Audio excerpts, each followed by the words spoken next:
Hello everyone. On today's agenda is the argumentative essay, otherwise known as the discussion essay. In fact, in an argumentative essay, you are expected to discuss. As with all the other essays and forms of writing, you need to plan your work well so that, in this case, the discussion is well organized and structured. In a discussion essay, it is possible for you to argue for, which means in favor, or against a topic.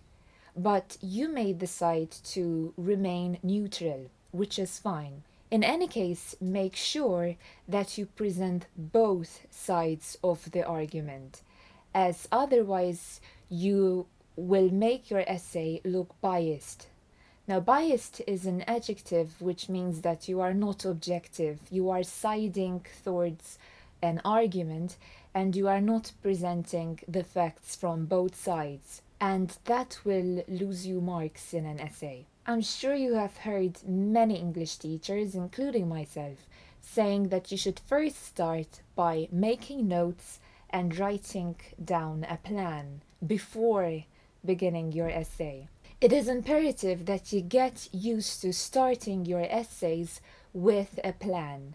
This will help the reader to follow the progression of your arguments, meaning how your argument is developing or building up. In the exam, you will get good marks for organization and structure. It is advisable that you spend about 50 minutes on your essay, and this includes the planning. So you won't have a plethora, which means a lot of or an abundance of time to dedicate on detailed planning. However, you can afford to spend at least 8 minutes on planning. Now, how do I plan my essay? A common approach to essay planning, and particularly the argumentative essay, is called the hamburger approach. So you start with an introduction, you have 3 body paragraphs, and a conclusion. Of course, you may wish to write 6 paragraphs instead of 5, and that is absolutely fine. So, in the introduction, you should expand on the title or the topic. You can also make your point of view clear straight away. In this lesson, we are going to look at a sample argumentative essay in which the author starts by stating his opinion straight away from the very beginning of the essay. In the development, which means the body, the paragraphs that constitute the body of the essay, you should devote the first 2 to the side of the argument that you disagree with, and the final paragraph or the final 2 paragraphs to the side of the argument that you agree with. Now, these are some guidelines that you can use in your essay writing. It doesn't mean that you have a different approach, it is not correct. What's important is that for each new argument, you start a new paragraph. So you have an argument for every paragraph. That's very important. In the conclusion, you can restate the topic and your point of view.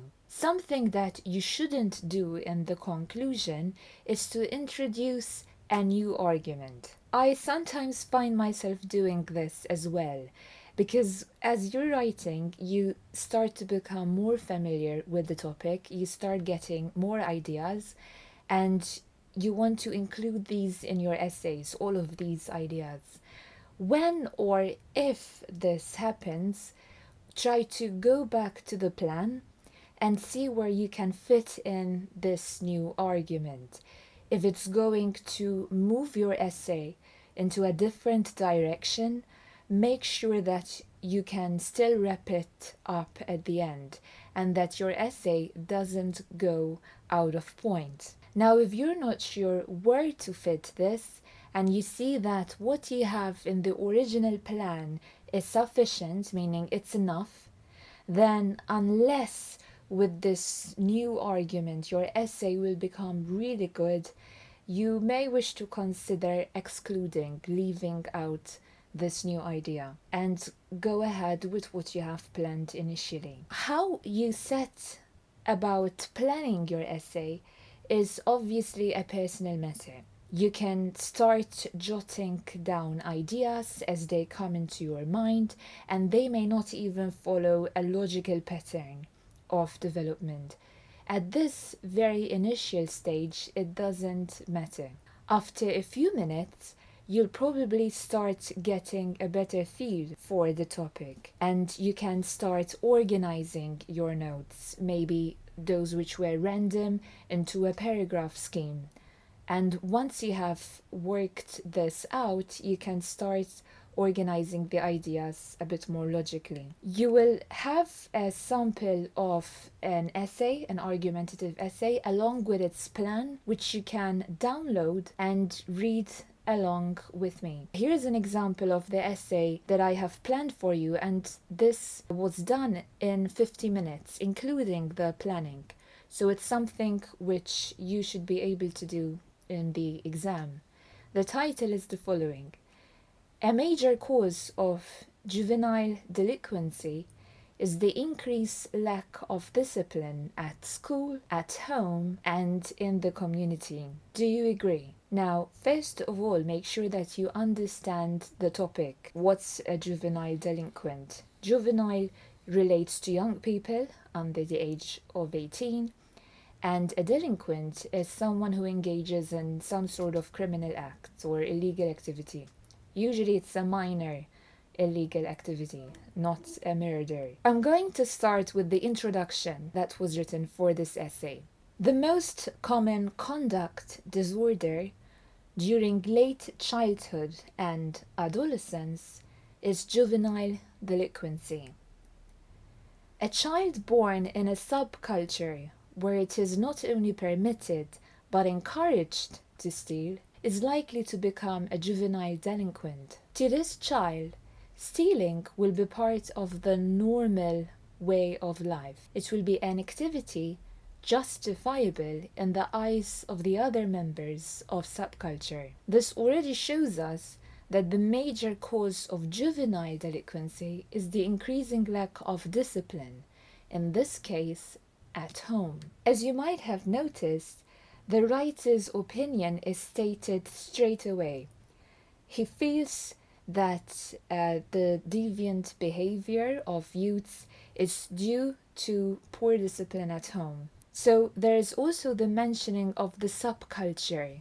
A subculture is a cultural group within the larger culture, and the members often have beliefs or attitudes that are different to the larger culture. And this includes delinquents, of course. Okay, let's continue with the essay. One may say that delinquency is strongly associated with social problems, such as poverty, dysfunctional families, or irresponsible parenting. On the other hand, even though there are several laws and regulations in the family, at school, and in the community, some teenagers are still uncontrollable. Usually, delinquents make a regular habit of antisocial or deviant behavior. Because of this, some delinquents are placed under the supervision of social workers or probation officers, sent to special schools, or taken into care. Now, the writer in these two paragraphs is being neutral. He moves on to telling us more about what he understands with delinquency and why this occurs. Let's move on. Degrees of delinquency vary from non-criminal behavior, such as running away from home and alcohol abuse, to conduct, meaning behavior, that in adults would be considered criminal, such as drug abuse, theft, and conducting acts of vandalism on public spaces. This shows lack of discipline at school, in the family, and in the community. In addition, teenagers are likely to be strongly influenced by the mass media and their peers. On so doing, the drug-taking youth joins a subculture, and to avoid losing face, he or she may engage in illegal or unethical activities in order to be and remain part of the group. Now, as you can see, each argument is presented on a separate paragraph. The arguments are well developed. There is not a lot of detail, it is mostly what the writer thinks, but at the same time, he manages to remain neutral. And his voice has not been heard much within these 3 paragraphs. However, this is where the writer's opinion comes again in the conclusion. To conclude, I would say that a major cause of juvenile delinquency is the increasing lack of discipline at home and in the community, and possibly even at school. Sometimes, people living in the same community are way too lenient on teenagers and do not reinforce strong rules and proper behavior enough. Then again, leading by example would be the best way forward to creating a better community. Now, this would gain a high grade as a general English language essay. The language is handled very well. There are no errors of spelling, punctuation, or grammar, and the arguments are generally developed well. The writer has mostly assumed a neutral stance position throughout most of the essay. However, he hints that the family plays a predominant, meaning a major, a big role in the upbringing of their children, who are likely to be influenced by them and or their siblings. Now, I'd like you to look at some words and phrases which were placed at the beginning of most of the paragraphs in this essay, such as the following. On the other hand, in addition, to conclude. These are called linking words. Cohesive devices or linking words are words or expressions that we use when speaking or writing in order to link, to connect our ideas together. In this part of the lesson, we are going to look briefly at linking words, and we're going to learn about different ways to present our ideas or arguments, contrasting different ideas in the same sentence. We're going to start with 5 linking phrases that we can use when we are listing or adding ideas or arguments. Number 1. An apt point of departure would be, which means a good way, a proper way, or an appropriate way to start is with, to build up on what I have already said, one can't but mention, in addition to, or also, or another, and the famous moreover or furthermore. Now, these 2 linking words, moreover, furthermore, try to avoid using them a lot in your essays. Use them sparingly. And if you use these words, remember that you need to have 2 separate ideas, not just one. We are adding ideas. Now let's look at 5 linking phrases that we use for counter arguments. So we have one idea, the pro, and the advantage and the disadvantage or the con. On the one hand, on the other hand, however, nevertheless, on a more positive note or on a more negative note, nonetheless. 5 linking phrases that we can use when we are concluding our essays. In conclusion, or to conclude, you can also say, having measured both the pros and the cons, I would say, or having taken into consideration both advantages and disadvantages, I think that, or I believe that, to make it a bit stronger, all in all, which means overall, and without a doubt, or undeniably, or undoubtedly. Let's look at 5 linking words that you can use to state your opinions. Of course, there is the I think, or a bit stronger, I believe. In my opinion, in spite of the popular belief that, I think, so that means that you are going against the norm, what people usually think. It is true that However, it is also true that one can say that, or the passive form, it can be said that. Now we're going to look at some transition words and phrases. Remember, transition words and transitions are very important. Why? For two reasons. They can join ideas within a sentence, and they can also join two paragraphs. So they are needed to create a sense of flow or continuation in your essay. And this is imperative. It helps the reader to follow through what you're saying, and it will also help you to gain good marks. Now, these are some transition words that we can use to show contrast.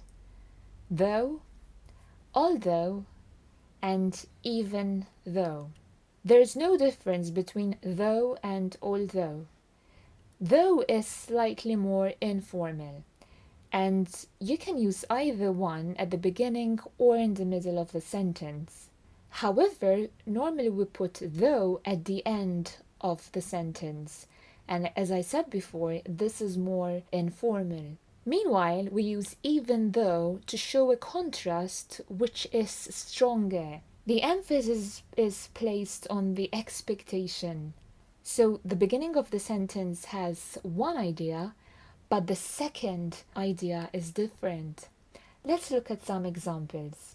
Although the exam was difficult, I did well. So the contrast is between the exam, which was difficult, however, I managed to do well. Even though the exam was difficult, I did well. We can also say, I think I did well, even though the exam was difficult. Now let's look at the following. The exam was difficult. I think I did well, though.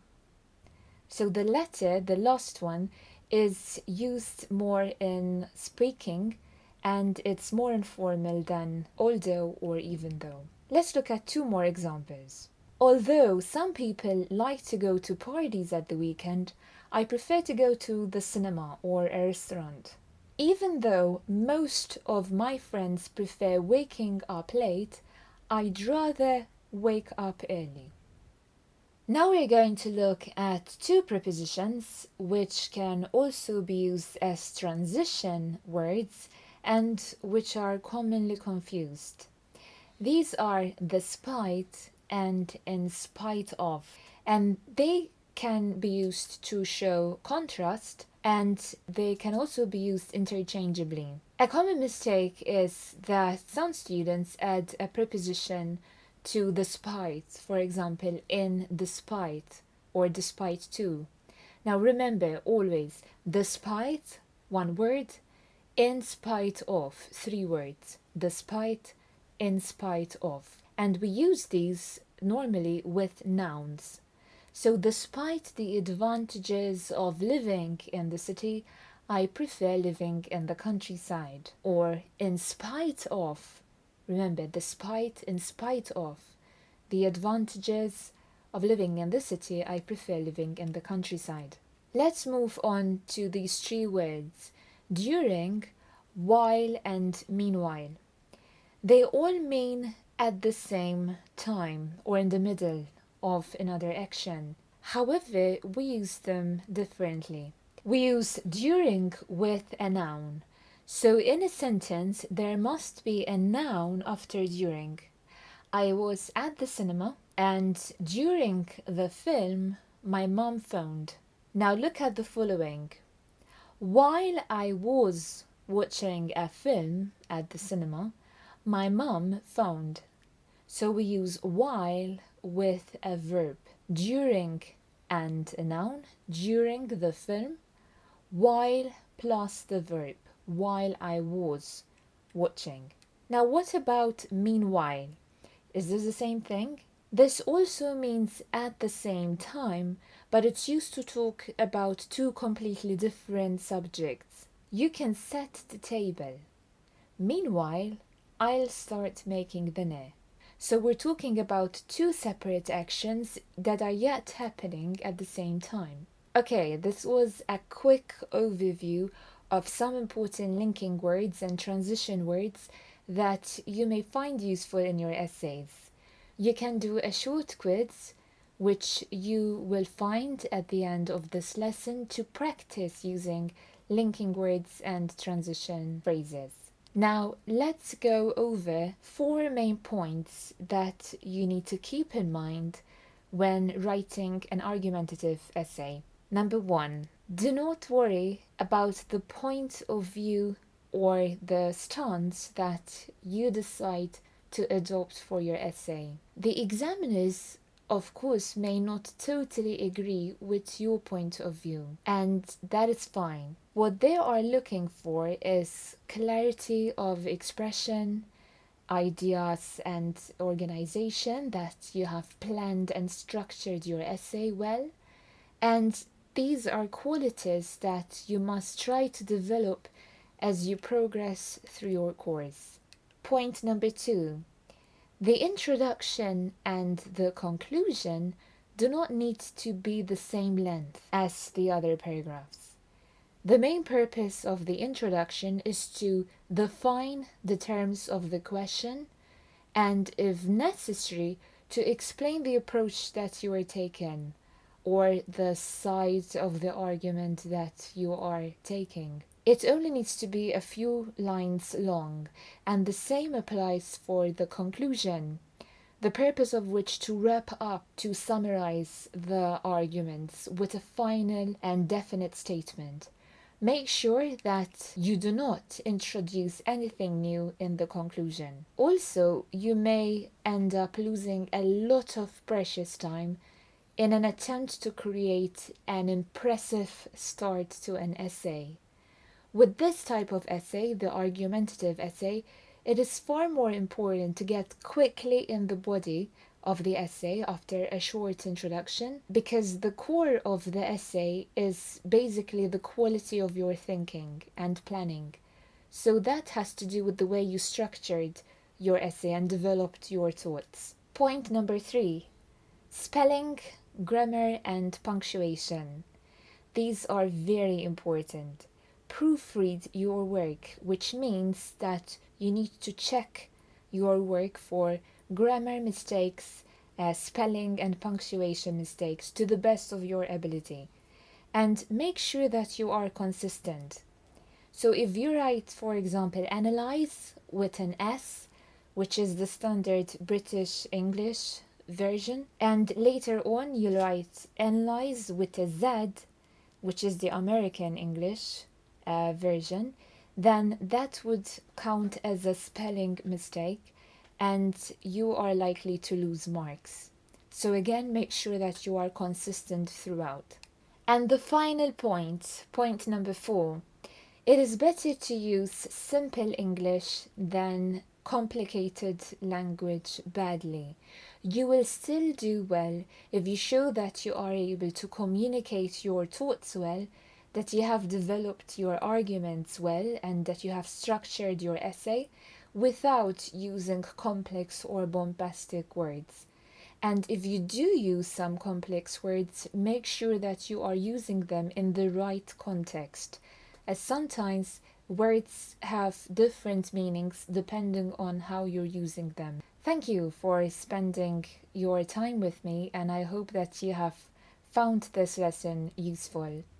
My final advice to you when it comes to discussion essays or argumentative essays would be to cut out and keep some useful articles from newspapers or maybe blogs online, something that you come across maybe while you are browsing, and collect them. Keep them in a file and store them or folder on your laptops, and you can draw up a list of maybe 20 themes. So go through past papers and see the type of questions that are being asked and make a collection of these pieces relating to each topic. If you do this properly, you are likely to find one question and possibly more on your examination paper which you feel comfortable and prepared to write on. Okay, so that's it for today. I'll see you soon.